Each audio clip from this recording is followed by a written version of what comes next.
Buenos días. Hoy vamos a trabajar un poquito desde los conceptos teóricos de dos temáticas que incorpora la asignatura en función de ir viendo las últimas escuelas o enfoques que están apareciendo dentro de lo que es una temática que es el desarrollo rural territorial y además otro enfoque también en construcción.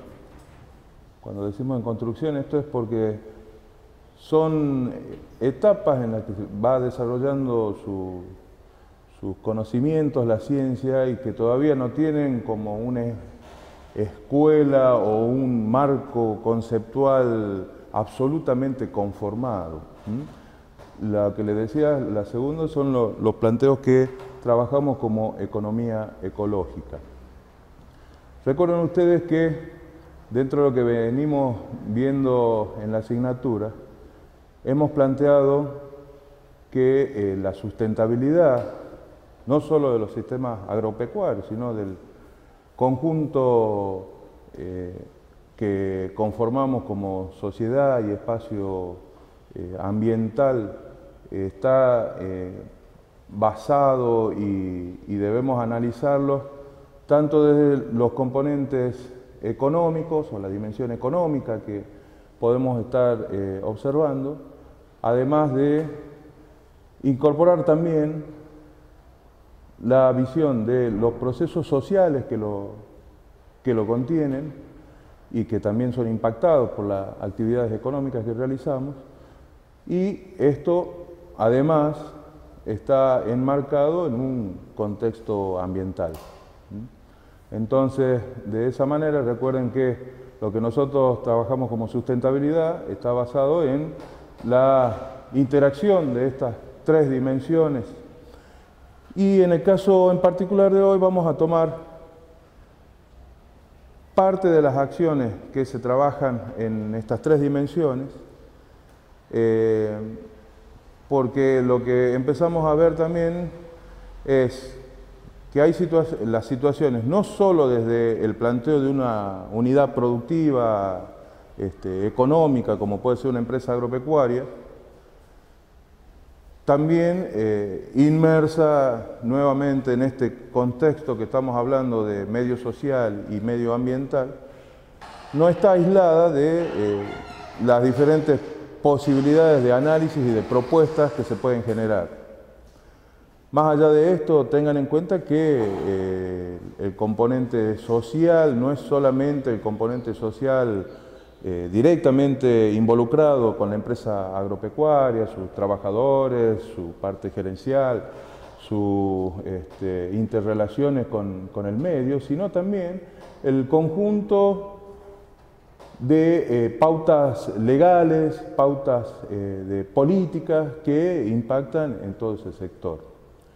En ese sentido, hay que recordar un poquito cómo los diferentes programas o procesos de desarrollo se han venido desarrollando, se han venido trabajando. En lo que hace a la práctica de las políticas públicas trabajadas hacia el sector agropecuario, podemos encontrar diferentes etapas y esas etapas ustedes las pueden ir relacionando con diferentes concepciones del desarrollo.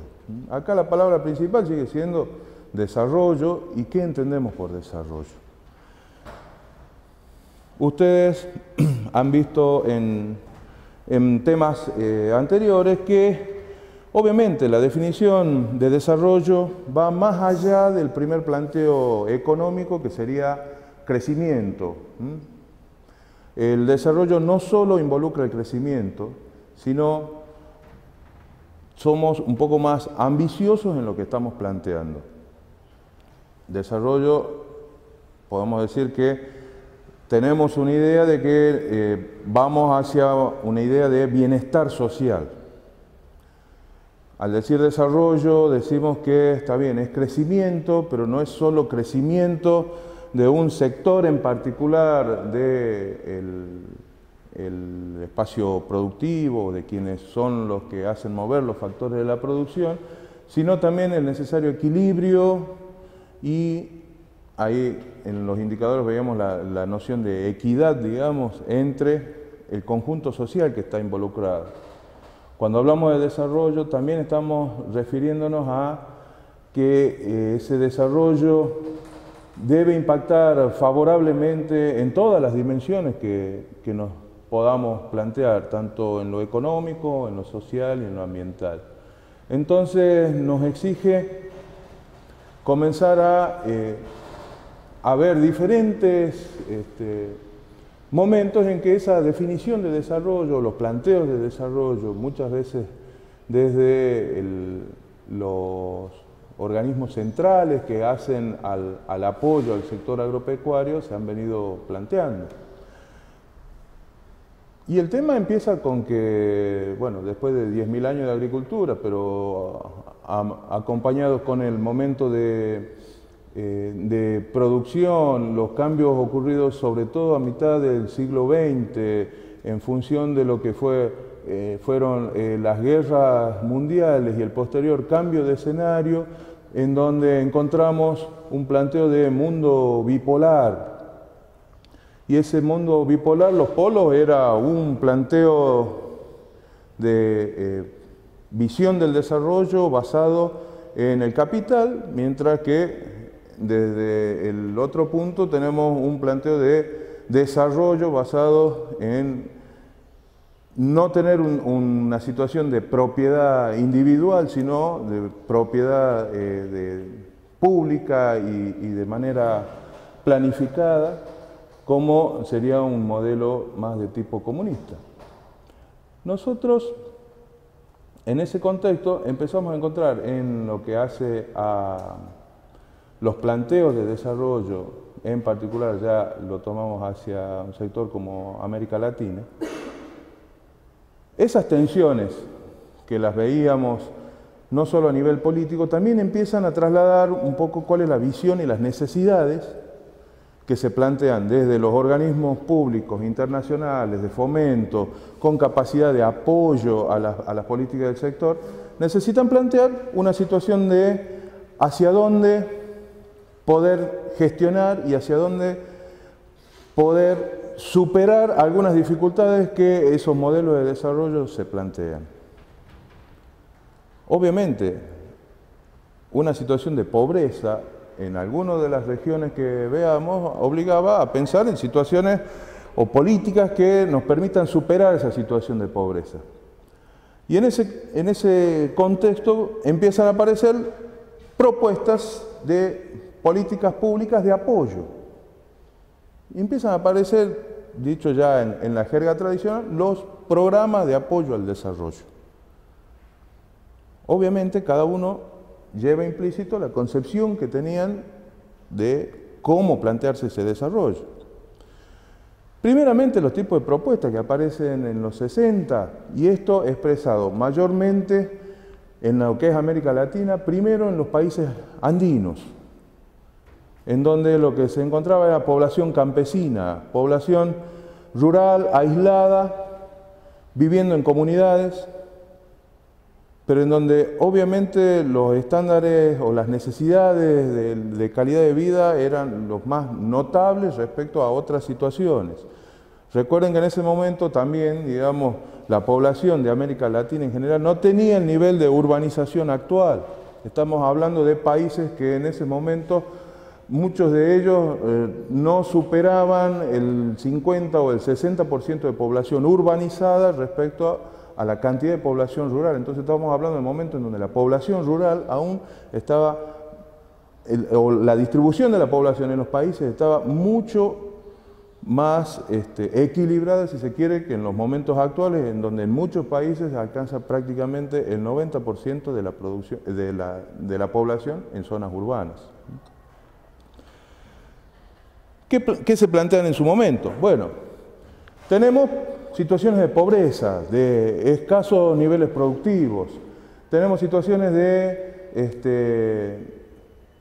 que desde lo que son los organismos públicos, científicos y de investigación, se han desarrollado toda una serie de tecnologías y sin embargo, cuando vamos a las zonas de aplicación de esas tecnologías, hay solo un pequeño conjunto de empresas de mayor magnitud que pueden asumir esas tecnologías y aplicarlas y logran buenos niveles, rentabilidad, etc.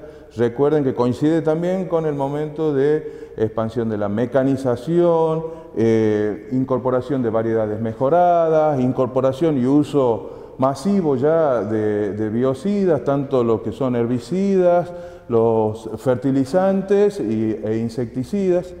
Entonces, dentro de ese conjunto de nuevas tecnologías que se proponen para incrementar producción y con esto obviamente lograr, al tener mayor producción, mayores ventas, mejorar los ingresos generales de esa población y a través de eso pautar digamos, lo que podrían ser las posibilidades de desarrollo. Entonces, se plantea, bueno, tenemos tecnología, tenemos estas posibilidades, lo que nos hace falta es ver las posibilidades de mejorar esas condiciones y que el acceso a la tecnología por parte de productores campesinos, de la población rural, de agricultores, pueda tener acceso a estas tecnologías. Y entonces los primeros programas de desarrollo que aparecen en este sentido, tomados como una propuesta dirigida al sector agrícola basada en las mejoras productivas de sus sistemas. ¿Qué se pensaba en ese momento? Bueno, si quizás las poblaciones lo que no están teniendo es capacidad de comprar o adquirir esta tecnología, lo que podemos hacer es facilitar ese punto. Entonces comienzan a aparecer muchas propuestas de desarrollo a través de diferentes programas o proyectos dirigidos a estos sectores y que lo que están proponiendo son mejoras de las técnicas, mejoras en la capacitación, mejora en las pautas productivas, la capacidad, por ejemplo, de facilitar la adquisición de un medio como el tractor o diferentes tipos de arados, aperos, pequeña maquinaria o maquinaria para cosecha. Entonces, esa fue la concepción de las primeras ayudas y apuestas por el desarrollo. Y recuerden, estamos hablando de promediando años 60. Diferentes propuestas se han venido eslabonando una tras otra. El tema es que, al evaluar esas propuestas y su acción, el impacto que han tenido real sobre las comunidades, después se observaba que no encontraban una respuesta en sí de lo que supuestamente los organismos que habían planificado esto se habían planteado como objetivo. Entonces esto obliga a comenzar a replantear, pero ustedes van a escuchar muchas opiniones y que aún en la actualidad se siguen repitiendo, en donde lo que se plantea es que, bueno, ¿será que no quieren tecnología, que el agricultor no quiere aprender, que el agricultor prefiere otra situación, que, bueno, se niegan a la tecnología? Esto obviamente impacta fuertemente también en quienes planifican, en el conjunto técnico encargado de llevar adelante esas propuestas. Obviamente, ¿cuáles eran los componentes de esa propuesta de desarrollo? Por un lado, acceso al crédito o incluso subsidios para algunas tecnologías, la capacitación y asistencia técnica a través de algún equipo técnico encargado de esta situación. En esto, obviamente, los ingenieros agrónomos, zootecnistas, veterinarios, con una gran participación. Y a partir de ahí, bueno, ver qué pasaba. Una de las cuestiones que empiezan a plantearse, pero este tipo de propuestas, ¿por qué no nos están dando el resultado que buscamos? Si nosotros somos tan buenos, estamos llevando todas las cosas que hacen falta, digamos, esto desde la ironía también. Y bueno, se comenzó a ver que hay diferentes posibilidades de trabajar la tecnología y que no necesariamente era la demanda o la necesidad que se quería cubrir en la zona. ¿Por qué? Porque decía, bueno, sí, la verdad nosotros estamos mejorando excelente la parte productiva, hay predios o productores, hacemos las demostraciones y nos dan excelente rendimiento y demás, pero si le preguntamos algo a la gente nos sigue diciendo, che, pero nos falta el médico, no tenemos, o tenemos excelente producción, pero no tenemos camino cómo sacarla. Tenemos una buena producción, pero bueno, mi máquina funciona con energía y yo no lo tengo resuelto a nivel local. Entonces también comienzan a aparecer que, claro, las demandas son múltiples y los organismos de desarrollo entonces empiezan a generar un fuerte apoyo basado en ese momento también en toda una serie de gobiernos que tienen en la planificación las obras de infraestructura necesarias que puedan plantear el desarrollo. Yo no puedo entregar equipos de riego, mejorar el sistema de riego en donde no tengo sistema primero de almacenaje de agua, obra de infraestructura, canalizaciones, capacidad de almacenaje. Es decir, lo que yo necesito ir poniendo a disposición no solo de un predio, sino de todos los predios en su conjunto, por ejemplo. Entonces, comienzan a aparecer las necesidades de avanzar en infraestructura, electrificación rural, caminos, mejores infraestructuras en mercados. Si yo manejo producciones que tengan que ver con fruta, hortalizas y que necesitan frío, cadena de frío, otras necesidades de embalaje, etcétera, también tengo que generarla. Entonces, bueno, los organismos de desarrollo también comienzan a plantearse y presionan sobre los gobiernos en función de estas otras necesidades. Claro que además, con todas las discontinuidades políticas de los momentos que hemos tenido desde mediados de los 60 prácticamente hasta los 80, fines de los 80, en donde se comienza a estabilizar nuevamente en la zona después de sucesivos golpes militares y demás, lo mismo, seguían quedando pendientes de estas posibilidades. Obviamente, en momentos en donde los gobiernos eran militares, había mucho menos preguntas, digamos, a qué es lo que hacía falta, y obviamente la capacidad de demandas y de organizarse por parte de las comunidades estaba más que limitada. De hecho, mucho de la situación de masacre que se ha vivido en estos países ha sido sobre líderes y dirigentes que estaban obviamente a cargo o junto con su gente, digamos, conformando organizaciones. Porque obviamente también esto tiene un componente político importantísimo. No obstante, promediando los 80 y demás, aparecen otras concepciones del desarrollo también. Y recuerden que lo que fue, junto con los gobiernos militares, lo que apareció también como propuesta más firme, digamos, del modelo de extensión, como también lo hemos visto en otros prácticos, fue un modelo transferencista, en donde en vez de replantearnos si había cosas que no estábamos haciendo bien, no, lo que nos planteamos es profundizar la misma situación de generar paquetes tecnológicos y transferir esos paquetes tecnológicos a un contexto al que los debemos acomodar para que ese paquete tecnológico funcione bien. Un híbrido, una semilla mejorada, tiene un potencial. Y se habla de potencial. Y ese potencial, ejemplo, maíces. Decir, bueno, los productores, ¿cuánto están obteniendo de maíces? 2.500 kilos por hectárea. Bueno, pero si tenemos semillas que tienen un potencial de 10.000 kilos. Entonces, bueno, trabajemos sobre ese potencial. Claro, pero ese potencial, ¿cómo lo produce esa semilla?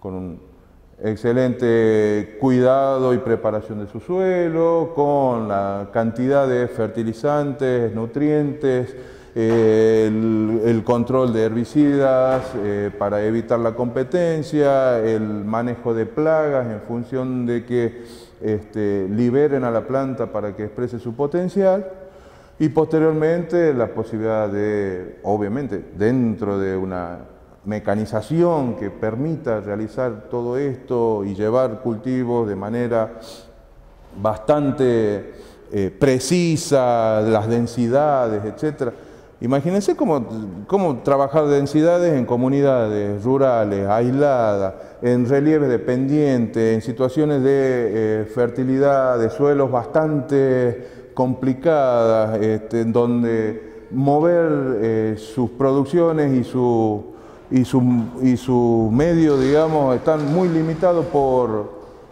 lo que tenemos disponible. Estoy trabajando con bueyes, obviamente no puedo tener, es muy difícil que tenga un camión para trasladar la producción que pueda estar intentando sacar.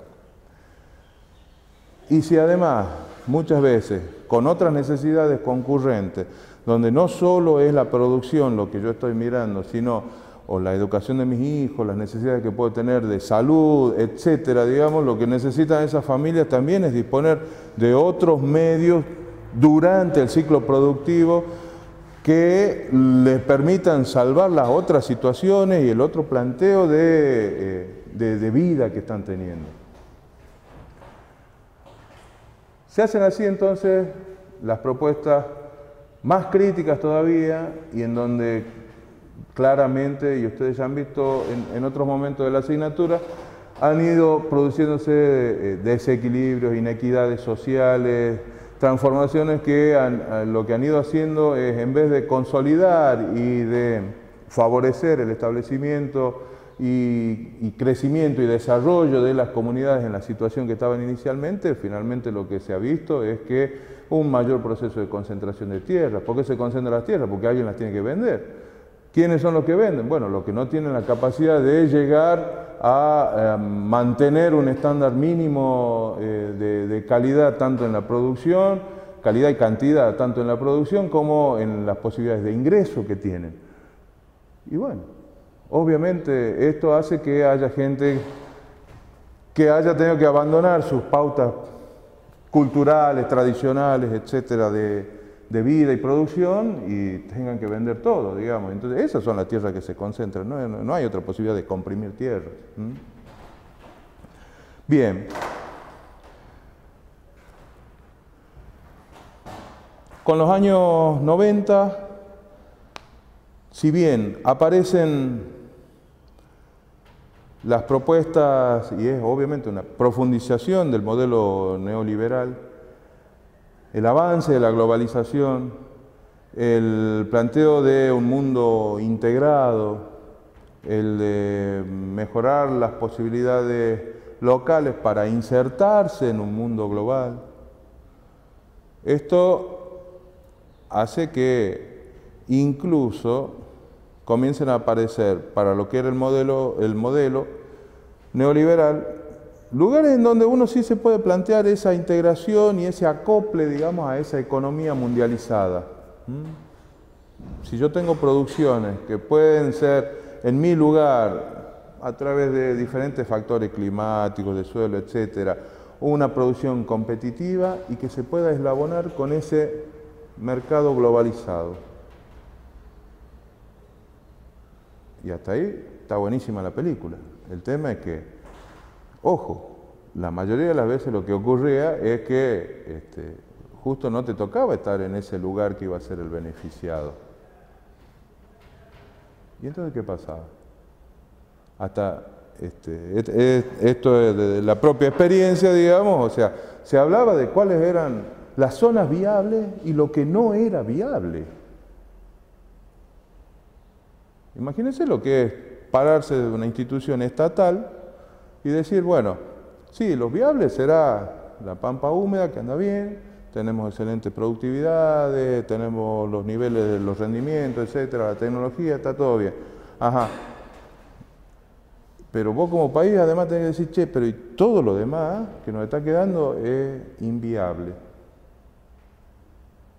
Obviamente eso era viable o inviable en función de la visión del Banco Mundial, la visión de los organismos que venían apoyando esto y que obviamente traen la carga de la concepción del desarrollo que ellos estaban planteando. Esa concepción del desarrollo, no se olviden que era la concepción del derrame, que en algún momento, digamos, tanta acumulación de capital, de servicios, de las bondades del sistema iban a derramar, a apoyar a las otras zonas inviables. Las consecuencias no las hemos logrado verificar en la realidad, más que en situación desfavorable. Esto no derramó, esto siguió ampliando la capacidad de esa copa para concentrar en menos población, en un tipo de empresa agropecuaria que tiene un perfil mucho más, más competitivo, basado en sistemas productivos que se hagan eficientes, y una de esas eficiencias era con menor incorporación de la máxima tecnologización y obviamente la menor incorporación de trabajadores. Obviamente, si vivimos en un medio rural y no tenemos capacidad de trabajo en actividades rurales, ¿qué nos queda? O ser policía, o trabajar en la comuna, y si no tenemos esa posibilidad, o ser maestro, con suerte, pero ¿y maestro de quién?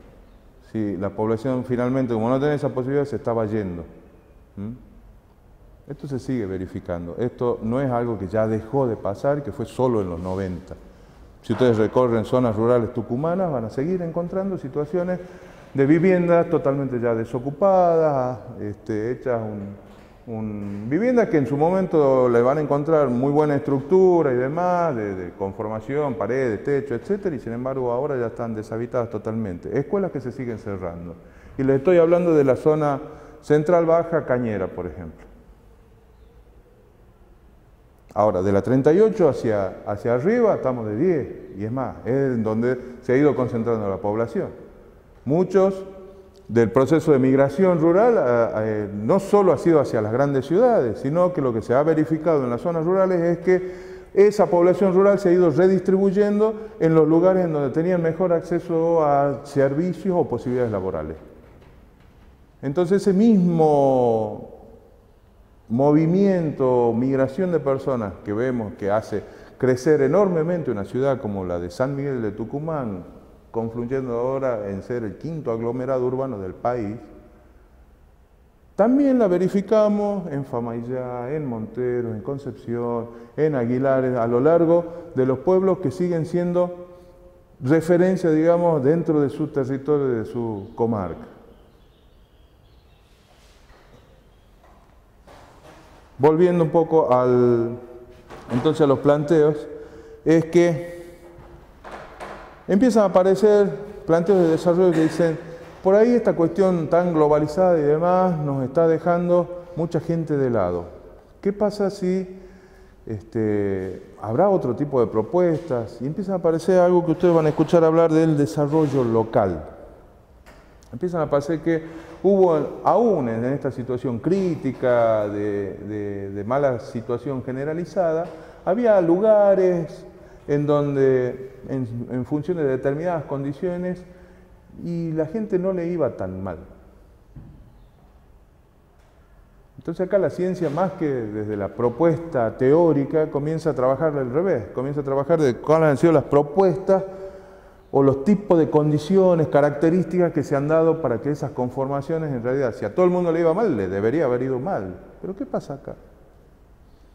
Empiezan a ver que hay diferentes situaciones en las zonas rurales, muchas veces basadas en que eran situaciones donde había algo de procesamiento, estaban quizás como desconectados de lo que era ese planteo globalizador más grande, y que había alguna pequeña transformación o incorporación de valor agregado. Valor agregado, recuerden, es trabajo. No se expresa de otra manera, digamos, o sea, no es que se incorpora valor gratuito, ese valor es trabajo. Si alguien antes tenía leche y ahora tiene queso, es porque trabajó, puso a disposición infraestructura, conocimientos, etcétera, y lo que tiene ahora para vender ya no es un litro de leche a $1, sino un queso de 25 pesos. Y ese cambio de valor, que lo podemos medir como valor agregado, en realidad son las horas de trabajo y la inversión que hizo para lograr eso. Esto en lo simple, digamos. En un planteo territorial empiezan a aparecer que esas situaciones, muchas de ellas basadas en procesamiento, trabajo en agroindustria, esa agroindustria como artesanal que se habla, como un contrasentido en la misma frase, porque estamos diciendo industria, que sería lo contrario a lo artesanal, a lo manual específicamente. Pero claro, están trabajados tan en pequeña escala que de alguna manera, incluso los mismos organismos internacionales tratan de darle un nombre, digamos, al que lo puedan identificar. Entonces se termina conformando esto de agroindustria artesana, que incluso después avanza y en la actualidad ustedes van a escuchar hablar de sistemas agroalimentarios localizados ahí en un punto. Y como sistema agroalimentario, claro, porque se han dado cuenta que hay una relación entre la producción, los momentos de transformación, las capacidades de transformación locales, la aplicación de conocimientos y el mercado y la posibilidad que tenía. Ojo que a veces hay productos de eso, de tan excelente calidad que se han incorporado perfectamente al mercado globalizado. Yo les doy un nombre, Salamine de Colonia Carolla. Claro, y era un punto, una comunidad, una comarca que tenía sus tradiciones, de un devenir en ese caso de inmigración, la incorporación local, el tipo de animales que trabajaban, etc. Y después incluso desde la ciencia se empezó a trabajar en cuáles eran las características propias de cada uno de las tipicidades, el por qué se logra eso ahí y no se lo logra en otro lugar. Volviendo, entonces estas concepciones de desarrollo local comienzan a hacer ver que hay otras posibilidades. Entonces los organismos también dicen, bueno, debe haber otras particularidades que quizás no estamos teniendo en cuenta y que hacen que los procesos de desarrollo que podamos plantear en determinados lugares tengan algunas opciones. Y entonces empieza a aparecer, sí, esta concepción de que ya no es la propuesta la que tiene el valor en sí, sino que desde el territorio, desde ese lugar, desde esa concepción, de lo que involucra ese territorio, esa identidad. Y que no es a veces un territorio político, a veces sí coincide con el territorio delimitado por una comuna, y otras veces han visto que no, que esos predios y demás superan a veces la situación de una división política. ¿Por qué? Porque se daban situaciones en que esa situación de mejora de las posibilidades involucraba a más de un gobierno local. En los 90, recuerden también, fue muy fuerte la situación de desarmar ese Estado nacional y pasarlo a lo que son gobiernos locales como una propuesta superadora, en función de eficiencias y otras características además que desde el modelo neoliberal lo plantea. Ahora, es cierto que se ha desarmado y supuestamente, digamos, se ha en algunos casos tomado a nivel provincial y en la mayoría de los casos se tomó el foco en los niveles municipales o comunales. Ahora, no se han transformado ni se han redistribuido de igual manera los recursos que aquel Estado enorme manejaba en su momento, también de la misma manera en los conjuntos locales. Y entonces en esto también se ha dado la supuesta viabilidad entre algunos municipios y comunas que tenían ciertas particularidades respecto a otros en donde no las había y han quedado muchísimo más limitadas. Entonces una gestión de mantenimiento de caminos, que de hecho ha sido una de las cosas que se ha derivado para que, por ejemplo, los municipios trabajen. Bueno, está bien, vos me das la función de que yo mantenga los caminos. Ahora, facilitame por lo menos una motoniveladora, porque si no, a pala y pico, obviamente es muy difícil. De hecho, eso es lo que ha pasado. Entonces decíamos, había un nivel local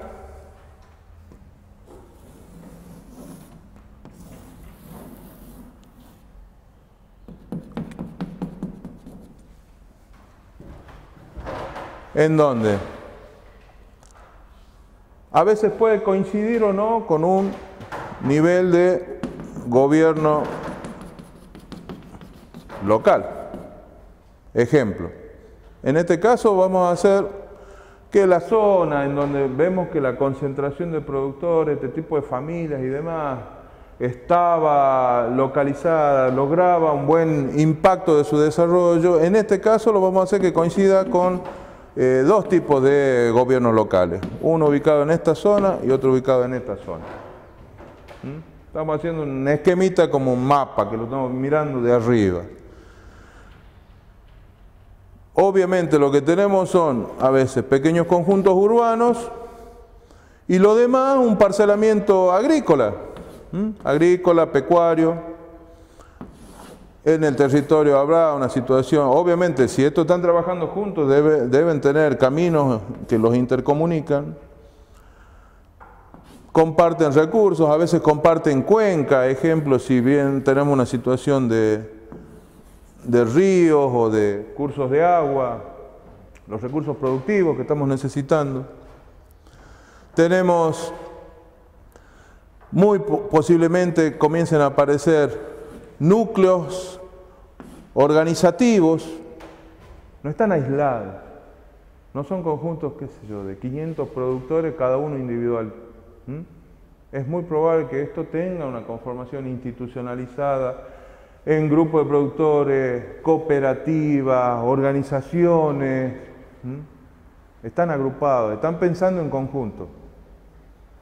Empiezan a aparecer eslabonamientos y articulaciones con los niveles de gobierno. Es más, es muy probable que ese mismo delegado comunal también sea productor y sea parte del crecimiento de poder que ha tenido este conjunto poblacional. Uno de los términos que empieza a aparecer con frecuencia como objetivo de los programas de desarrollo es el empoderamiento. Devenido de una palabra inglesa, del empowerment, a hacer es un anglicismo llevado al castellano, digamos, como empoderamiento. Pero que habla de un proceso en donde en realidad son los participantes o actores los que cobran relevancia, y al cobrar relevancia no solo porque lo pongan en un estrado, sino porque son los que toman las decisiones. Tomar decisiones en esto también significa no solo la gestión productiva, sino tomar la decisión sobre las acciones que me competen como territorio, mis responsabilidades también con el conjunto social que tengo a la vuelta, mis responsabilidades con el conjunto territorial y ambiental que me ampara y que es el que me ha cobijado toda la vida y el que pretendo que siga siendo disponible por mis hijos. Entonces, hablar ahí ya de territorio, empezamos a encontrar que ya tiene otras características. Ya el territorio no está definido por quien planifica, sino está definido por los actores que están funcionando en ese espacio físico. Por eso además le marcaba que a veces puede coincidir o no con una división política. Esto sí lo plantea el Estado, esto lo plantea la planificación. En cambio, este territorio no necesariamente está planteado desde la planificación. Entonces, esa definición de territorio ya no es una definición que pueda ser taxativa, es una definición que se va construyendo. Una definición que también se puede modificar si hay conjuntos sociales y demás que en el proceso se van incorporando, quizás este territorio también crezca, que crezca el tipo de interrelación y funcionamiento que están teniendo.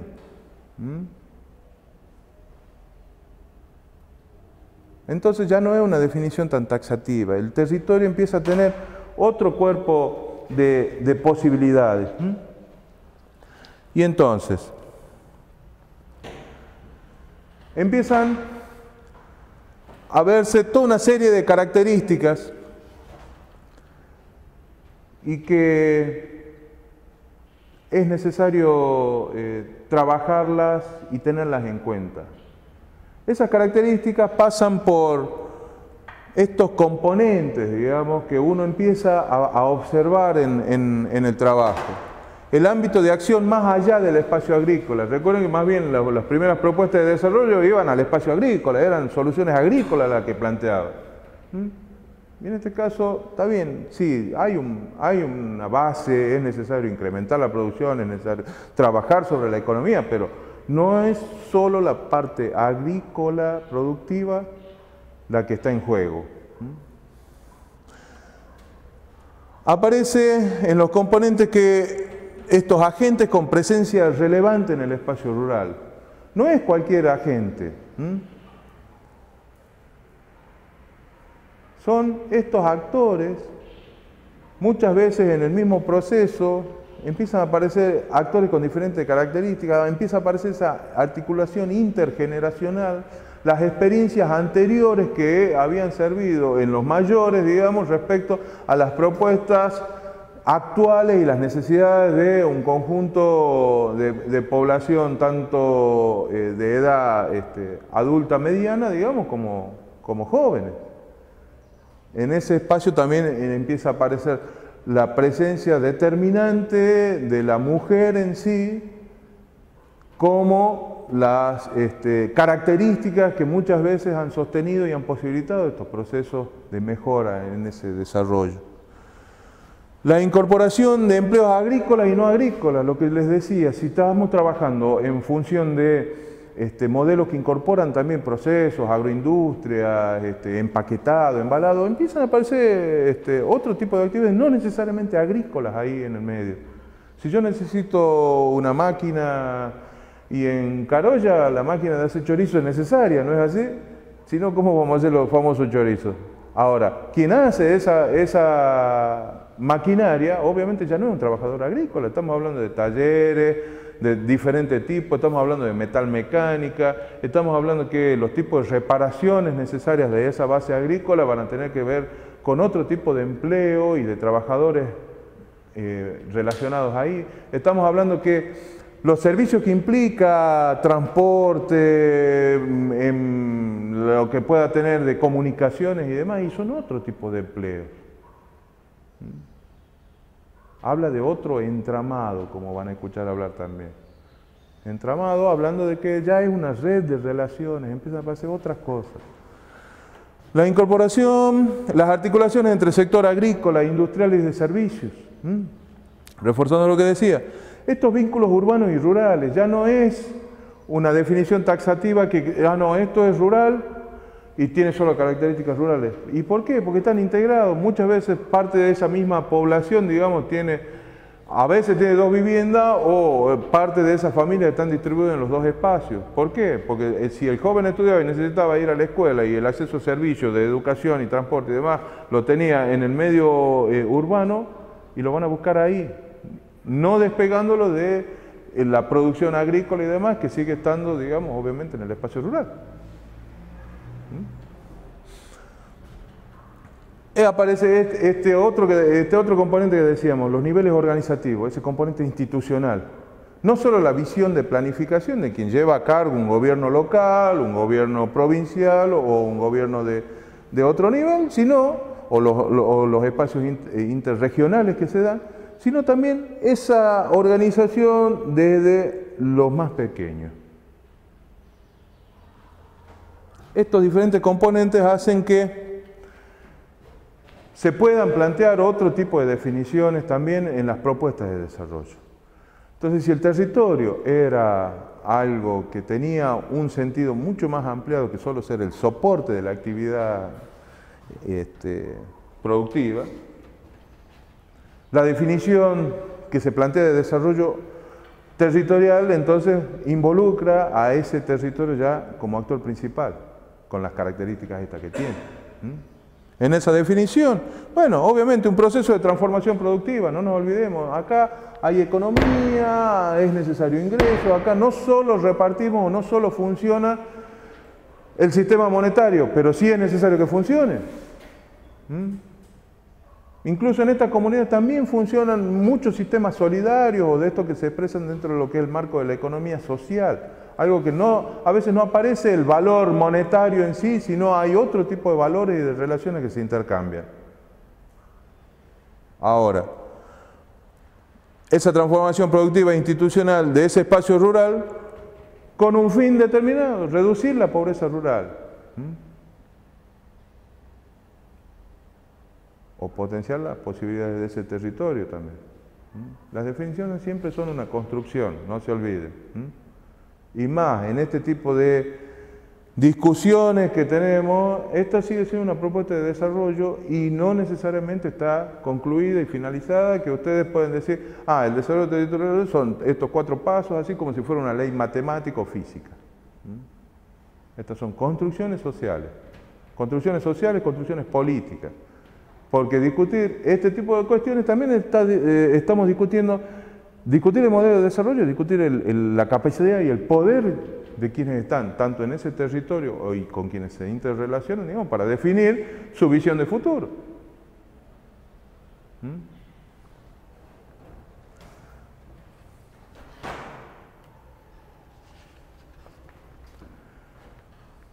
Como posibilidad de trabajar entonces propuestas de desarrollo rural territorial, empiezan a aparecer entonces, bueno, está bien, tomamos este tipo de propuestas para trabajarla como propuesta de desarrollo. Entonces, esas propuestas de desarrollo, decimos, no pueden estar aisladas de ciertas pautas o criterios con los cuales debemos abordar esas propuestas. Ustedes, entre los materiales que tienen para consultar, tienen unos videos, en este caso son de experiencias de Costa Rica, de diferentes puntos en donde se ha visto que esta conformación, digamos, del desarrollo rural y del territorio involucrado como actor principal ahí, logra determinadas acciones y posibilidades que hasta ese momento que se habían logrado armar ese entramado, esa posibilidad de trabajo articulado y muy codo a codo, ustedes van a ver que ellos lo que plantean es, hemos trabajado el diagnóstico. Si vamos a las propuestas anteriores, vamos a ver que los diagnósticos desde dónde se hacían. Desde el lugar de planificación, desde el lugar centralizado, desde el lugar del poder que era quien iba a financiar. Acá también se empieza a ver que hay momentos y posibilidades de los planteos de desarrollo en donde tenemos que partir desde otro punto. Si la demanda, como charlábamos al principio, digamos, no era la demanda sentida el problema principal, entonces difícilmente podía ser que solo por una planificación organizada desde las estructuras políticas y públicas, de organismos de fomento, etc. Y lo más probable es que podamos ver muchas cosas, lo que no es necesariamente nosotros vivimos en esa situación. En este caso, el trabajo de los asistentes técnicos, agrónomos, zootecnistas, veterinarios y demás, y ustedes van a hacer intervención en esas comunidades. Van a ser un recurso de esas comunidades, pero no necesariamente ustedes viven y conviven y tienen las necesidades expresadas, que a veces sí las ven. Uno trabajando en la comunidad obviamente ve las necesidades que aparecen. Ahora, no somos parte del cotidiano de esa comunidad en donde se empiezan a reflejar muchas otras demandas que obviamente nosotros no las vamos a ver. Y además estamos sesgados porque vamos a buscar, si somos agrónomos, vamos a buscar a ver en qué parte mi profesión puede ayudar. Ahora, si lo que estamos viendo son dificultades, no sé, de parasitosis humana por no tener un buen nivel de descontaminación del agua, digamos, de lo que pueden ser parásitos normales, que en cualquier zona rural, sin entrar a los casos de que los transformamos los humanos en situaciones más críticas por el uso de herbicidas, insecticidas, etc. Sino lo normal, un curso de agua que normalmente se contamina con parásitos porque los animales toman bebida o hacen defecan en cursos de agua, etcétera, digamos, y si de ahí tomamos esa agua para consumo humano y no tenemos un buen sistema de mejora de la calidad de esa agua, digamos, vamos a tener estos problemas, cosa que los verificamos constantemente en zonas rurales. Claro, ahí el ingeniero va a ir con su botella de agua mineral cuando le toque ir, digamos, ¿no?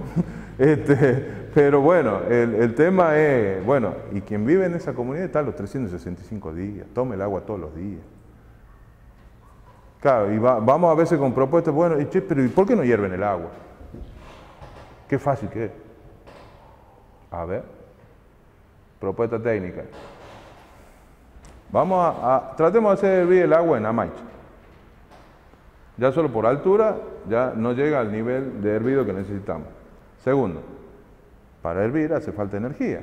Ya necesitamos un recurso físico que no necesariamente es abundante en muchos lugares. Leña. A veces para conseguir la leña para cocinar tenemos que hacer kilómetros de recorrido para conseguirlo. En situaciones, nosotros a esa gente le vamos a proponer que hierve el agua. No, bueno, entonces las 2 gotas de lavandina por litro. Perfecto, bueno. Las situaciones aisladas hacen que cuando llega la lavandina, muchas veces en lo que llega son bidones y no sabemos ni el gramaje de lavandina que tiene eso. Sí, y además, lo que llega no necesariamente, digamos, lo que es lavandina, te ayuda, por ejemplo, con todo lo que sea agua, que cuando llueve el agua viene turbia. ¿Por qué? Porque trae sedimentos, materia orgánica y demás. Y en esos casos ya la lavandina no funciona, etc. Digo, tomen en cuenta los tipos de visiones que a veces tenemos, digamos, desde lo técnico, pero que en el cotidiano de una familia rural se tiene que resolver desde otro lugar. Y en donde no descartamos además la necesaria intervención de las políticas públicas, digamos, de mejorar esas situaciones de inequidad que no las podemos resolver a veces incluso desde el voluntarismo o la situación de organización comunitaria.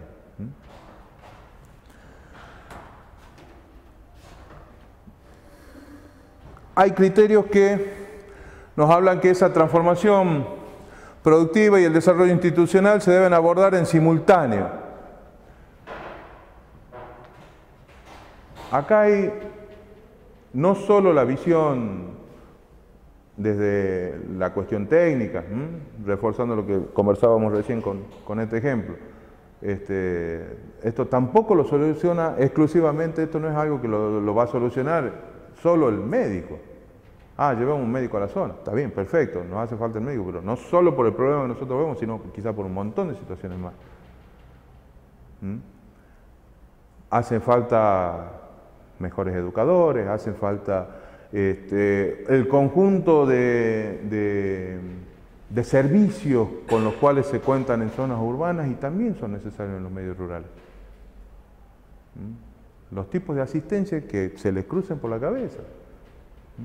Psicológica, social, etc. El abordaje entonces no solo es desde la visión técnica, es una visión de conjunto. Los programas deben operar con un concepto ampliado de lo rural, reforzando lo que decíamos como componentes. Si en los componentes solo tomamos la visión de la cadena agroproductiva, nos está quedando afuera un montón de otras posibilidades que no la estamos viendo. Un territorio es un espacio con identidad y con proyecto de desarrollo concertado socialmente. Cuando trabajamos ese diagnóstico de manera participativa, empiezan a aparecer, este término lo van a encontrar mucho, digamos, y ya van a poder identificar, me está hablando de un tipo de diagnóstico participativo, evaluación participativa y demás, entonces me está diciendo que acá un poco el organismo técnico se corre del centro de tener que resolverlo él y en realidad aparecen estos otros actores y aparece ese proceso de empoderamiento también. Si el diagnóstico lo está haciendo la base, obviamente va a tener otras características que lo puede hacer quien planifica. Acá no excluimos a nadie y todas las opiniones sirven y todas son necesarias. Y no solo acá también hay otras posiciones, digamos, desde las concepciones de desarrollo político, si se quiere, en donde directamente desplazamos y hacemos a un lado el componente estatal, si se quiere, con lo que pueda tener de asistencia pública, técnica, educativa, social, médica, etc. Y entonces hacemos un planteo, ¿no?, de desarrollo de la comunidad, pero como si esa comunidad la pudiéramos mantener aislada en una burbuja. Es más una concepción, si se quiere, de preservar. Ahora, ese punto, digamos, de ahí ahí nos corremos totalmente del otro lado, digamos. Entonces decimos, bueno, acá nos aislamos, hacemos un cerco, nos quedamos viviendo con nuestras pautas, nuestras posibilidades y nuestra acción y nuestra visión. Ahora, muchas veces eso tampoco resuelve la situación. No, en esto, veníamos de un proceso en donde los mismos organismos eran los que pautaban todo desde el mostrador de un organismo público o privado de financiamiento. Y nos pasamos totalmente a veces de rosca hacia el otro lado, digamos, en donde decimos, bueno, no, acá aislemos, déjenos, el desarrollo es solo nuestro y demás. Y obviamente las comunidades, y esto no es por la globalización, sino que han vivido articuladas y con toda una serie y un entramado de relaciones sociales que eran previas a cualquier intervención que hayamos tenido nosotros. Entonces esas pautas también, digamos, es necesario tener en cuenta y también juegan en el rol que estamos buscando de empoderar. La heterogeneidad de los territorios. Y acá lo que nos plantea es que nosotros podemos encontrar dos ejes en donde nos podemos empezar a ordenar y ver en qué situación estamos en cada uno de los momentos.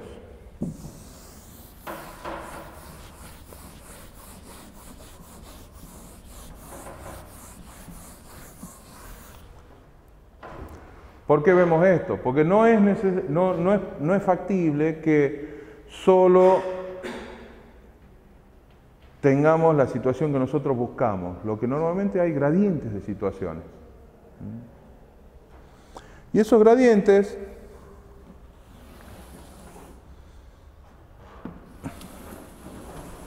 dos autores chilenos que han estudiado mucho de los casos de desarrollo territorial rural y son los que han ido encontrando un poco el cuerpo teórico de esto, como son Shechtman y Verdaguer, hacen un planteo donde dicen, si yo estudio comunidades, lo que voy viendo es, por un lado, los niveles de concertación o de articulación, ese entramado organizativo institucional que está funcionando ahí, puede tener diferentes niveles.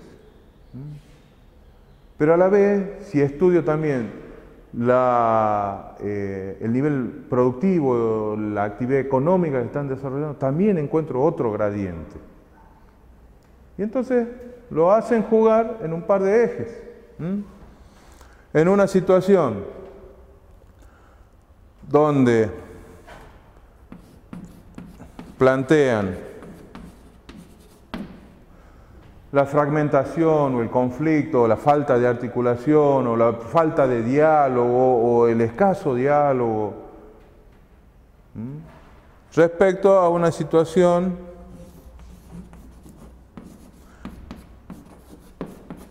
de estar trabajando juntos de manera concertada, articulada, de tener objetivos en común, puestos, planificar en común, tener visiones compartidas, el diálogo.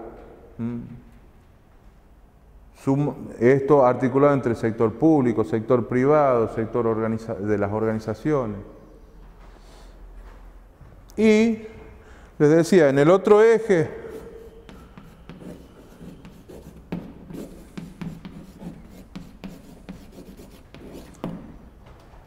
un punto donde tenemos una economía estancada, una situación de muy bajos ingresos o elevadas producciones, pero bajo capacidad de negociar y de llevar al mercado y lograr buenos resultados con mis producciones, respecto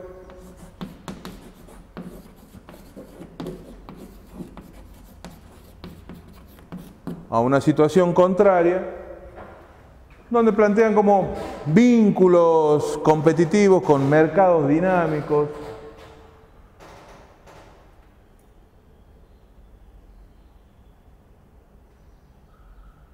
este punto también es discutido, digamos, en función si son solo mercados dinámicos u otras veces son estas otras estrategias que le dan valor a la producción y que no necesariamente son los mercados dinámicos. Ojo, un mercado dinámico es el mercado competitivo, el que ya los expulsó anteriormente. Y lo que normalmente también se vio es que este tipo de comunidades finalmente han hecho como un desacople. No es por propia voluntad. Si decíamos que en ese momento lo que se planteaba desde la política, cuáles eran los territorios viables, es decir, los que estaban acoplados a esa gran economía globalizada, de los que estaban desacoplados. Y bueno, de lo que se había desacoplado es ese vínculo con el mercado dinámico, porque ese mercado dinámico también no es solo el mercado de productos, ojo, ese es el mercado de servicios y el mercado laboral. Y en eso, en la situación de estancamiento que se plantea, a ver, en realidad, bueno, te quedas sin trabajo. No solo te quedas con que tus producciones no van articuladas con el mercado de bienes y servicios, sino que tu capacidad de producción, de generar ingresos a través de tus propias capacidades, también están afuera. Bueno, así lo que tenemos es una situación, si se quiere, ideal, un tipo en donde las vinculaciones o una buena situación en lo económico, digamos, además coincide con una muy buena situación en lo organizacional y en el entramado social.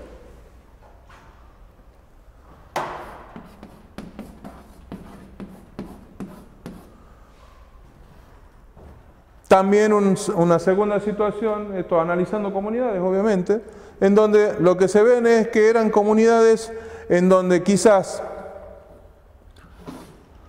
había un buen nivel de vinculación a mercados, producciones que tenían sus posibilidades, hasta buenos ingresos y demás, pero sin embargo estaban en una situación mucho menos articulada. Esto obviamente habla de una situación mayor de individualismo, de situaciones en donde no se logra conformar una buena articulación entre gobiernos locales, productores, organizaciones de productores.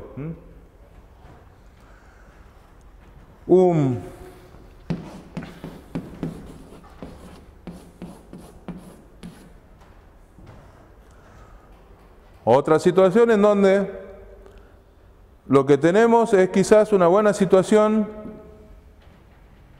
de articulación social, de concertación, pero en donde la vinculación, la cantidad de productos, los niveles de ingreso, las pautas económicas que estamos buscando no son las ideales, además. Pueden estar en una situación muy distinta. Y por último, una situación más crítica todavía, en donde no solo tenemos bajos ingresos, poco para compartir, sino además una situación de fragmentación social, falta de diálogo, escasez de vínculos, conflictos. Entonces, en este sentido, esto sí nos ayuda a posicionarnos de manera tal de ver los tipos de situaciones a ir solucionando también en estos pasos que nos estamos planteando en función de los planteos de desarrollo.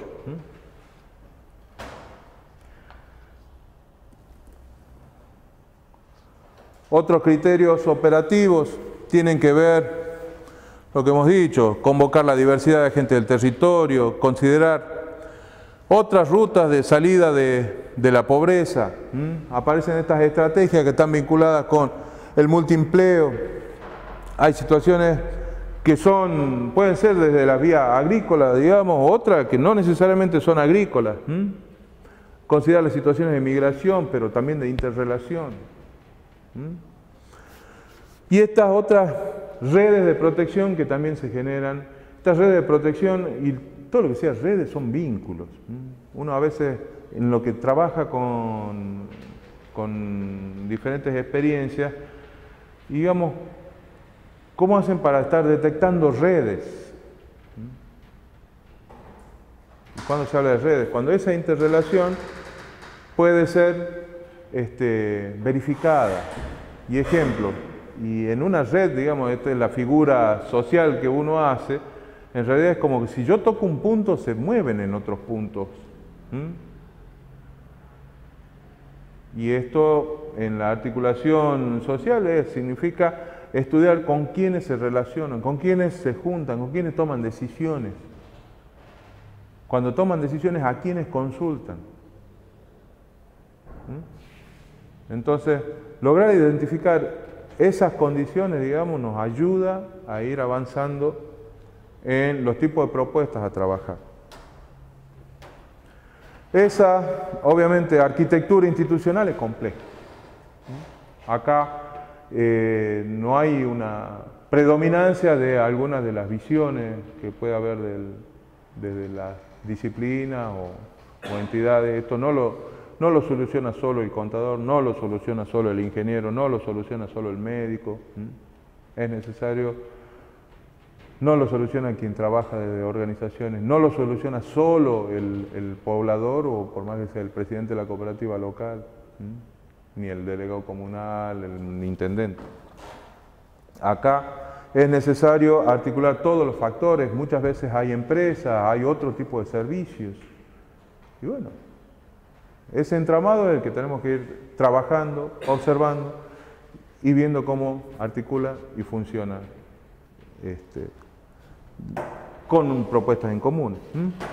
Y obviamente, los tipos de propuestas no pueden ser inmediatas, no pueden ser de corto plazo. Es necesario trabajarlo también con una visión de futuro, porque esa visión es muchas veces la que integra.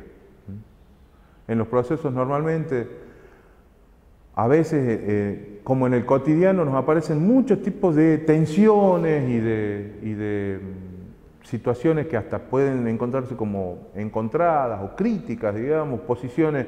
No, pero en el caso de mi cooperativa lo que está planteando esto y allá lo que nos plantea la empresa es una situación como insalvable. Ahora, esto puesto en el mediano y largo plazo es distinto. Y en eso también sirve como parte de la estrategia de lograr niveles de concertación.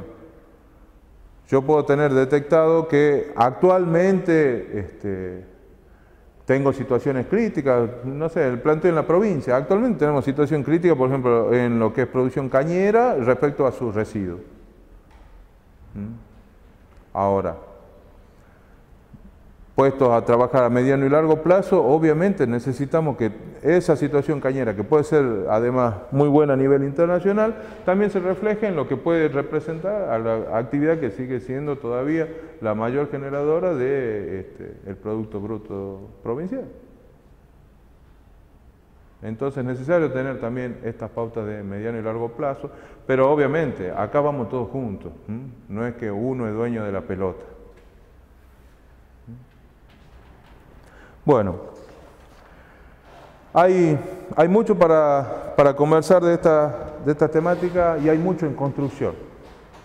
Siguen siendo, les decía, puntos en donde el desarrollo rural territorial lo que se plantea es como una plataforma a partir de la cual vamos eslabonando y generando otra situación. Tiene que ser un buen cimiento.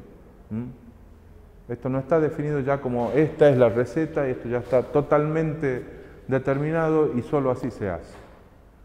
Esto sigue en discusión, pero las propuestas, para darle como ejemplo, digamos, han ido impregnando a diferentes entidades y de hecho un organismo público a nivel nacional como el INTA asume desde hace 5 años, no en todo el país, sino esto ya lo tiene asumido la regional de Tucumán, Santiago del Estero y hace 3 años se sumó Buenos Aires Sur. Se empezó a trabajar desde esta propuesta con un plan estratégico y demás, pero hace 6 años. Entonces, para ustedes también, como posibilidades de trabajo y demás, también los involucran con posibles organismos públicos, digamos, son el tipo de propuestas que se vienen trabajando desde organismos públicos, no es algo que solo está en la teoría. Esto es parte del cotidiano de cómo se está planteando la acción territorial articulada de diferentes organismos. Bueno, ¿hasta acá alguna pregunta?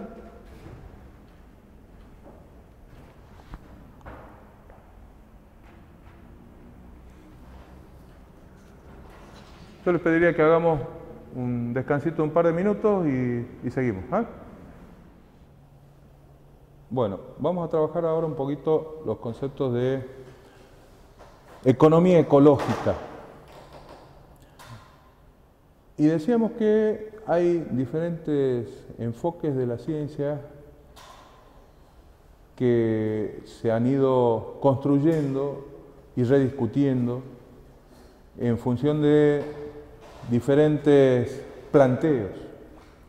De hecho, la economía ecológica es un planteo bastante moderno, si se quiere, de la ciencia estructurada desde el conocimiento científico, en donde estamos hablando que 10.000 años de historia de la humanidad, digamos, han tenido un basamento sobre todo en lo que es la situación práctica y recién el conjunto más científico-técnico expresado en universidades y demás.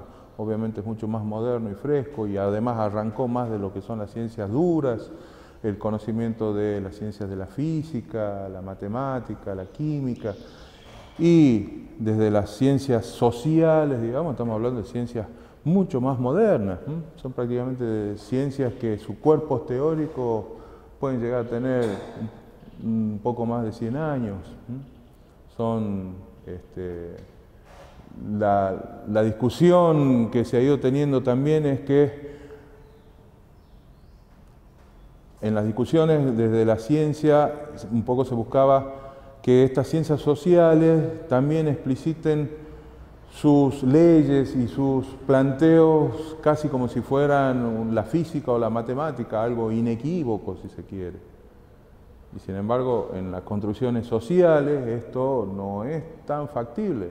Lo que sí se ha puesto de manifiesto es que sí es necesario trabajarlo obviamente desde un ordenamiento científico, desde un tipo de trabajar los conocimientos de manera tal que sean replicables, que haya un método que lo verifique, y esto está todavía en construcción permanente. Y cada una de las situaciones que se han ido generando, por ejemplo, desde lo que fue la economía, bueno, ustedes tienen escuelas clásicas ya marcadas de lo que es economía, y planteo de la economía, tanto de lo que es el libre mercado, o lo que fue la economía esta que posibilitó la recuperación rápida de diversos países basados en una fuerte intervención estatal, donde van a encontrar los términos del el keynesianismo, digamos, basado en las propuestas de Keynes en su momento, en donde tratar de incorporar y recuperar rápidamente una economía en función de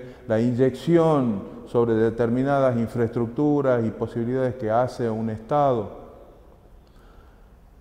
han ido dejando determinados planteos que se han ido además estudiando y conformando como ciencia. Ahora, esto no necesariamente se verifica en la realidad en todos los lugares, en todos los momentos, y a veces hay cuestiones que incluso tienen impacto, y lo hemos visto a nivel global, en donde es necesario ir rediscutiendo estas situaciones tomadas a veces como leyes, que si las leyes de mercado son las que funcionan siempre y se explicitan siempre. Esto ya lo hemos visto y ya lo hemos discutido en el práctico, donde hemos estado viendo un poco la relación entre economía y sostenibilidad. En este caso, volviendo a ese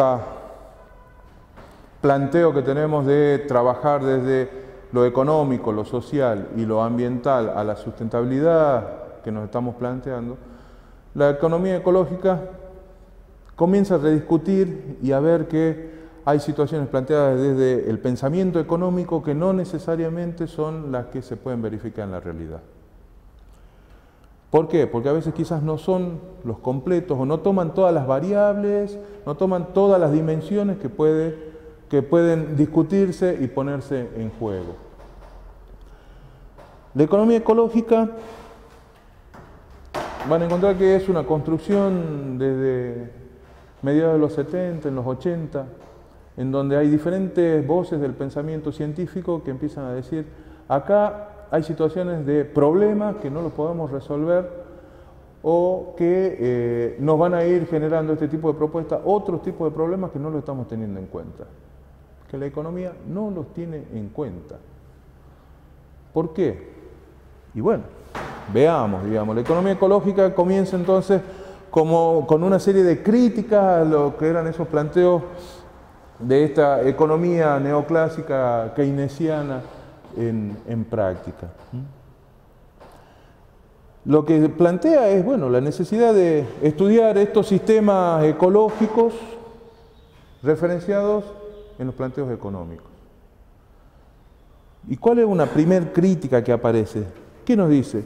El pensamiento económico prácticamente plantea que esa serie de relaciones que tenemos en la sociedad, en donde si tenemos empresas que producen bienes y servicios, estos son utilizados por familias y que vuelcan nuevamente en tierra, capital y trabajo sus recursos para que vuelvan al circuito productivo, lo plantea como si fuera un sistema cerrado. ¿Esto será así?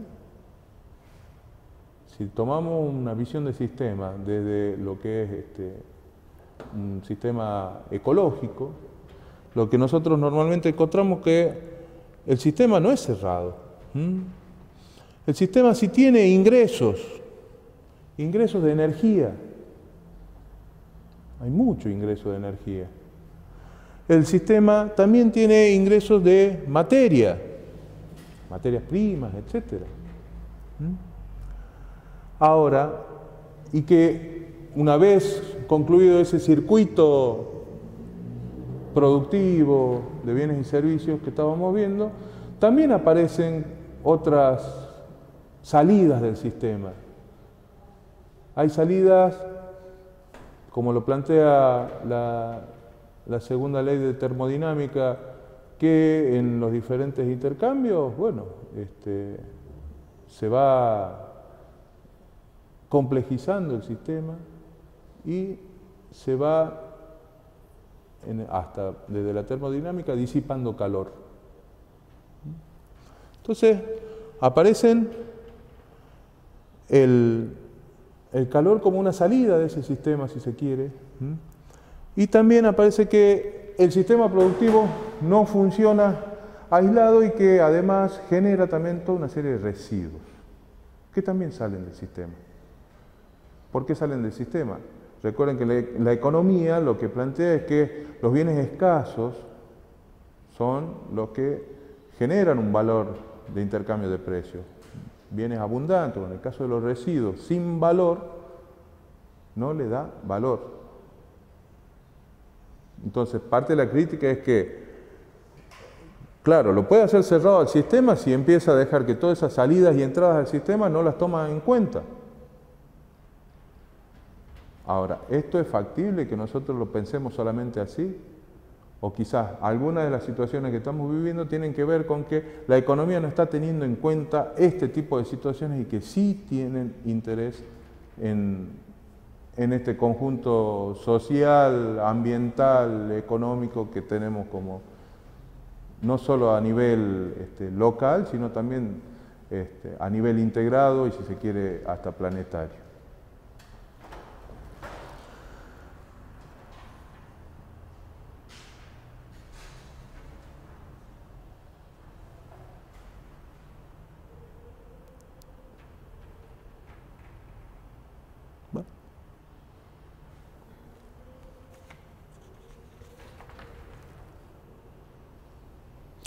Una segunda crítica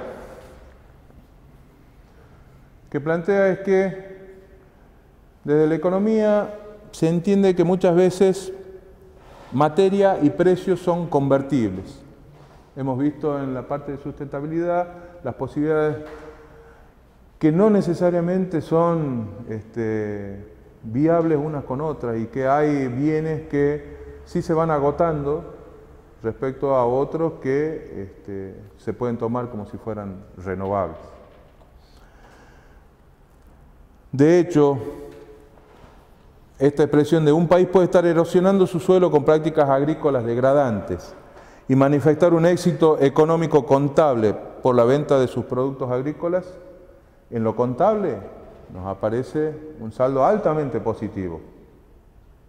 Ahora, estamos haciendo en esa contabilidad de ingresos y salidas, poniendo todo lo que está en juego.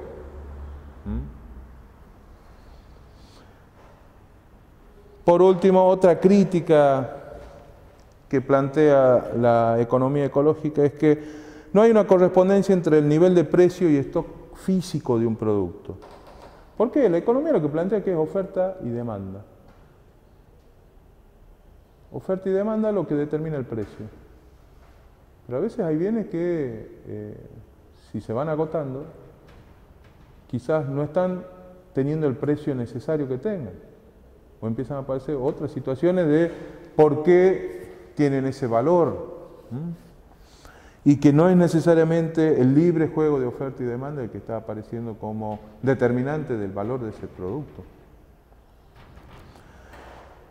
Si nosotros además tomamos, y obviamente eso es más claro, por ejemplo, en lo que es petróleo, si se quiere, como un bien no renovable. Pero ¿y si tomamos la parte de diversidad? La parte que podríamos tomar como renovable, la utilización de diferentes recursos. Y nosotros podemos decir que determinadas actividades extractivas y demás pueden, luego de un tiempo, recuperarse exactamente y teóricamente volver a la situación inicial. ¿Esto es necesariamente así? Ustedes podrían plantearse que volver a la situación inicial, después de avanzar en la cantidad de millones de hectáreas que estamos trabajando exclusivamente con un modelo de soja basado en herbicida, en soja transgénica, y que ha posibilitado, digamos, avanzar en esa frontera agrícola y que hemos logrado con los precios internacionales un elevado ingreso en función a la producción lograda. Ahora, hubo toda una serie de impactos en donde hemos desplazado enormes cantidades de población biológica presente en diferentes lugares, tanto desde el suelo, que son la matriz de nuestra fertilidad, como en lo que hace a la vida superior, digamos, relacionada a plantas y animales en los diferentes ecosistemas. Ahora, decir que nosotros podemos recuperar una situación de equilibrio similar a como estaba antes, por ejemplo en un parque chaqueño o en un pastizal de pampeano, ya no es factible. Acá también lo que plantea es que esa pérdida de diversidad es pérdida de capacidad de las diferentes plantas u organismos presentes para volver a recuperar sus estándares iniciales. Por eso habla de pool genético, digamos, habla de la cantidad de genes compartidos como población en esas poblaciones y que le posibilitan tener todas las alternativas que la selección natural ha ido haciendo que cada uno de esos organismos disponga. Cuando hemos hecho una selección tan estricta que prácticamente queden solo unos cuantos y son los más resistentes, etc., lo que se ha perdido también es de otra cantidad, digamos, de alternativas genéticas que esa ya no la vamos a poder encontrar. O sea, hasta en lo renovable no significa que no hayamos tenido una degradación y una erosión también de ese capital, si se quiere, visto desde la economía. De esta manera, en base a las críticas, también se empieza a decir, bueno, si esta es nuestra propuesta teórica, tenemos que ver cuáles son los pilares que sostienen este tipo de propuestas.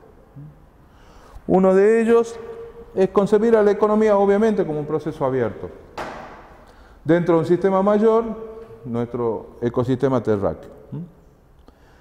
Y entonces plantea que si nosotros analizamos a la economía de manera aislada, vamos a volver a cometer los mismos errores por no tener en cuenta esto que ya hemos puesto como base de crítica. Y que en base a qué la vamos a poder analizar, analizando los ciclos biogeoquímicos. Es decir, analizando cada uno de los ciclos de los diferentes organismos y en eso relacionados a un determinado territorio y así en territorios ampliados. Hablar de un territorio como la llanura chaqueña o la llanura chaco-pampeana, estamos hablando de enormes cantidades de territorios muy, muy alterados. Sin embargo, es parte del desafío de cómo podemos ir trabajando y fijándonos sobre qué base sostenemos nuestras afirmaciones. Acá estamos tomando el sistema ecológico en realidad como soporte en el cual funcionan una serie de actividades o acciones económicas. Pero lo que nos estamos corriendo es que ya no es el fin principal, el económico, el que nos estamos viendo, sino que nuestro análisis comienza desde otro punto. También debemos reconocer que las acciones y las funciones que encontramos normalmente en estos diferentes recursos o funciones de la vida en los diferentes ecosistemas, para la economía básicamente estamos tomando las de tipo productivo. De tipo productivo, funciones productivas son proporcionar recursos básicos como el oxígeno, alimentos, agua potable, nutrición, agua para las industrias, ropa, tejidos, materiales para edificaciones, construcción, energía, minerales, recursos medicinales, recursos bioquímicos, genéticos, ornamentales, etc. ¿Por qué? Porque son los que le asignamos valor económico. Pero nos olvidamos que hay otras funciones. Funciones como las regulatorias, en donde la función es proporcionar sustento para actividades económicas y de bienestar humano. Lo que tenga que ver con protección contra influencias cósmicas perjudiciales. La capa de ozono, bien conocido por ustedes. Regulaciones climáticas, las protecciones de cuencas, manantiales, el almacenamiento y reciclaje de desperdicios industriales y humanos, el mantenimiento de la diversidad biológica y genética, el control biológico, los hábitats para diferentes especies migratorias o el hábitat particular que necesitan determinadas especies. Ahí tenemos funciones regulatorias. Otro tipo de funciones son estas de soporte. De soporte como espacio para la habitabilidad, para la agricultura, los bosques, las actividades de pesca, la industria, recreación, proyectos de ingeniería, soporte de carreteras, represas, etcétera, digamos, todo lo que tenga que ver en realidad como soporte. Y además los otros tipos de funciones de información, donde hay diferentes tipos de beneficios estéticos, culturales, científicos, por información espiritual, religiosa, científica, cultural, artística, educacional. Entonces, es necesario ir complementando la visión que tenemos sobre los diferentes recursos que se ponen en juego con las actividades productivas. Otro de las pautas tiene que ver con el carácter no renovable de los recursos y sus funciones ecosistémicas. Si esto era parte de la crítica, tiene que estar como parte de también las propuestas. No dejar de lado esta visión que nos permite avanzar sin residuos. Pero ojo, no dejamos de lado la actividad económica. Bueno, entonces veamos cómo ese sistema abierto, que sí reconocemos que tiene residuos, comienza a tener otro tipo de acción y otro tipo de valoración. Volver a trabajar esos balances con otro tipo de costos. Lo que normalmente estamos viendo es que la economía clásica a esos costos no los toma en cuenta y los deriva hacia afuera del sistema como externalidades. Entonces, ¿qué eran las externalidades? Algo que nosotros no lo estamos contabilizando. En nuestro libro de ingresos y gastos no aparece. De hecho, es más frecuente tomando el caso de la caña que hace rato conversábamos, digamos, la caña para elaborar alcohol de caña de azúcar genera un residuo que es bastante complicado de trabajar, como la vinaza. Pero ahora, también hay propuestas técnicas que dicen, bueno, a esto lo podemos trabajar. Incluso hay propuestas técnicas que dicen esto puede tener valor. De hecho, ya hay otros valores de la producción de caña de azúcar que incluso no llegan ni siquiera al productor. El productor que entrega caña de azúcar recibe en pago por la cantidad de azúcar que teóricamente entregaba en cantidad. Pero la industria no le está pagando por un residuo de la industria que en realidad se transforma en bagazo para producir papel, para decirles uno. Si nosotros decimos que las vinazas tienen un valor, y la cachaza, otro residuo de la producción de azúcar, tienen también otro tipo de valores, ¿y por qué? Se pueden recuperar como la posibilidad de recuperar nutrientes para los suelos. Ojo, cantidad de nutrientes también tiene que ver con un soporte y un espacio territorial. Si yo pongo 30.000 litros de vinaza por metro cuadrado, no va. Eso sí es un residuo, y donde obviamente te complica sobremanera. Así como nos está pasando que directamente tirarlo a un curso de agua y que vaya a un espejo como el del dique frontal causa mortandades terribles. Ahora, es cierto que la técnica también ha desarrollado posibilidades que esa vinaza distribuida en territorio, no solo del dueño de ingenio, sino el territorio que decimos de la actividad productiva cañera, donde ya no estamos hablando de 30.000, 40.000 hectáreas, sino del territorio tucumano dedicado al azúcar de 250.000 hectáreas. Y eso podría tener un soporte de hasta quizás, según los suelos y demás, a veces 3, 5 milímetros de vinaza, 5 o hasta 15 milímetros de vinaza. Cuando decimos milímetros, recuerden que la conversión, 1 milímetro distribuido en superficie significa 1 litro por cada metro cuadrado.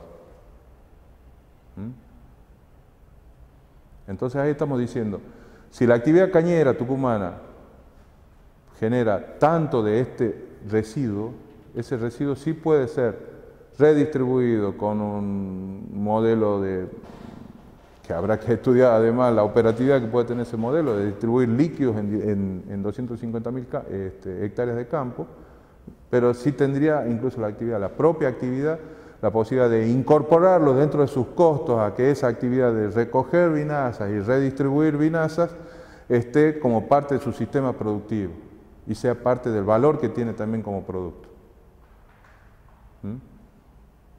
Ahí estamos transformando algo que hasta ahora es una externalidad, no, lo incorporamos, va a ser parte de nuestros costos, de los gastos que tengamos que hacer, pero cómo estamos funcionando como sistema, con la responsabilidad que obviamente implica.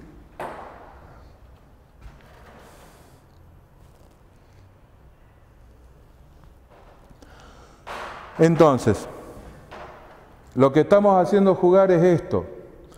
Hay en lo que hace la teoría económica clásica, la concepción de que aparecen las externalidades.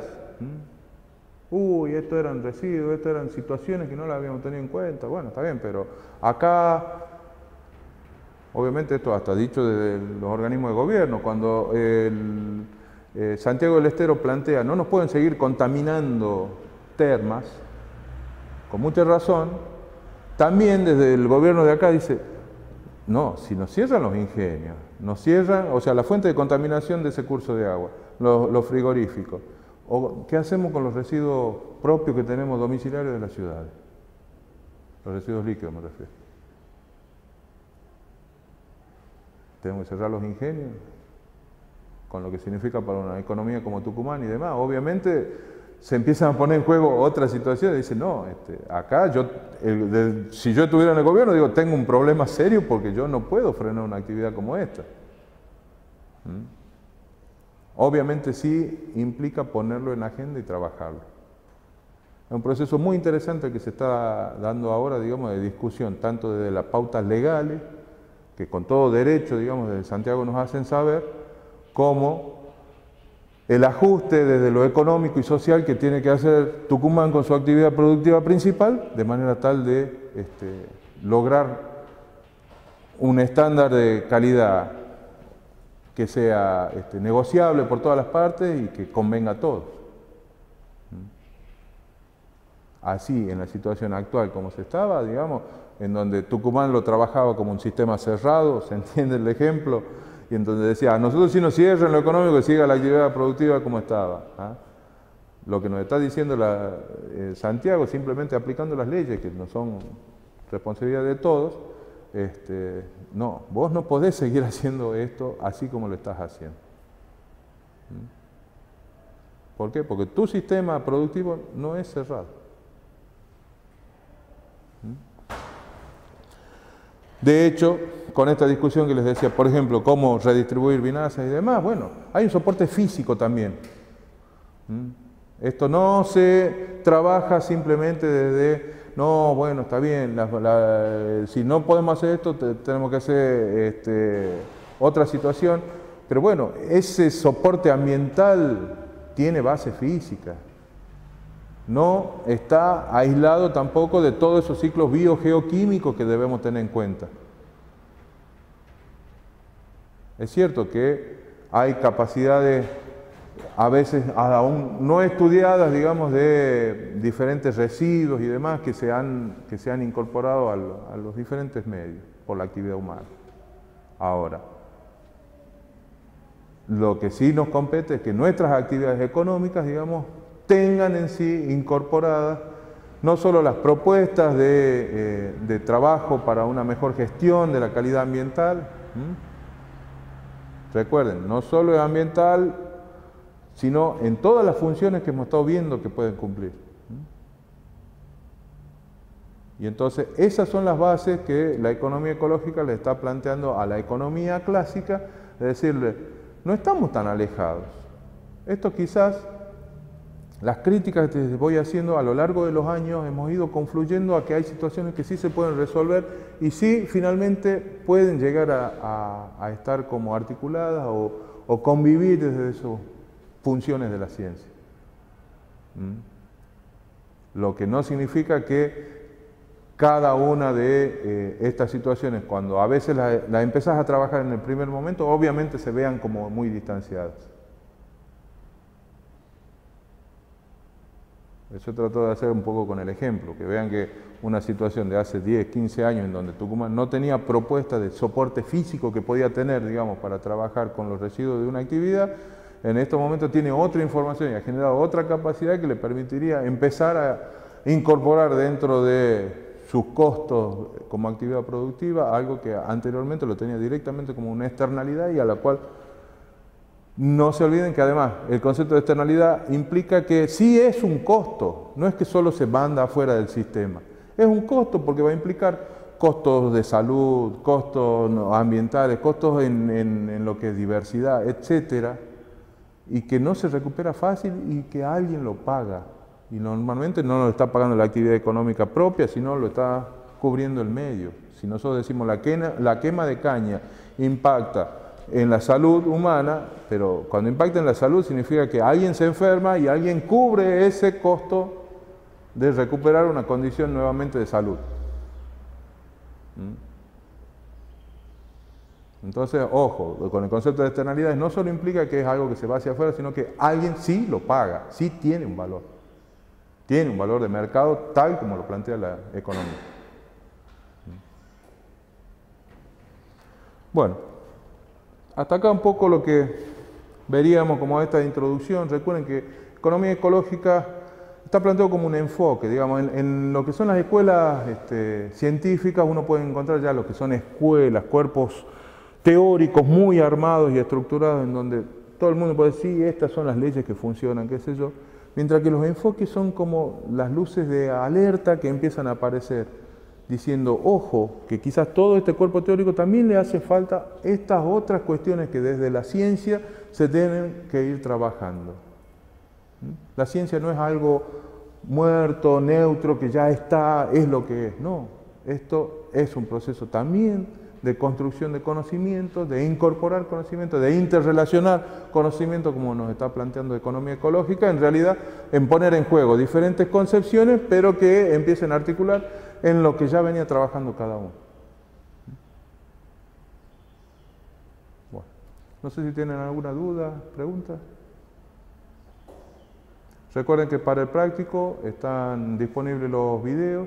Hay uno sobre economía ecológica en 3 partes, digamos, una entrevista a Martínez Alier, uno de los padres de la concepción de la economía ecológica, y también tiene incorporado un testimonio de Walter Pengue, ingeniero agrónomo, y es uno de los que ha asumido más fuertemente en Argentina los planteos de economía ecológica. Walter Pengue ha trabajado básicamente mucho en lo que es la discusión del modelo sojero, y es muy interesante escucharlo también porque ahí plantea estas otras cuestiones. Bueno, veamos la física, veamos la biodiversidad, veamos qué nos está planteando semejante superficie con soja y el modelo productivo que estamos tratando de sostener. ¿Esto es económicamente viable?